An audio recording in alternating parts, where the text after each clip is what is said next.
Hi guys, we found the best place to buy scooters and e-bikes in Toronto.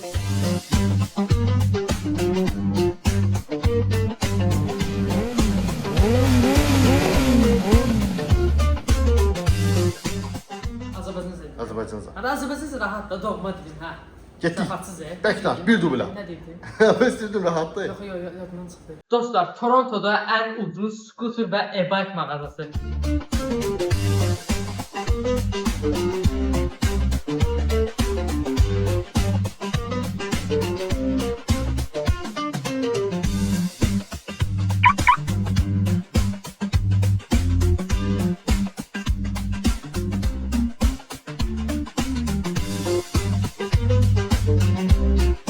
And I choose this one.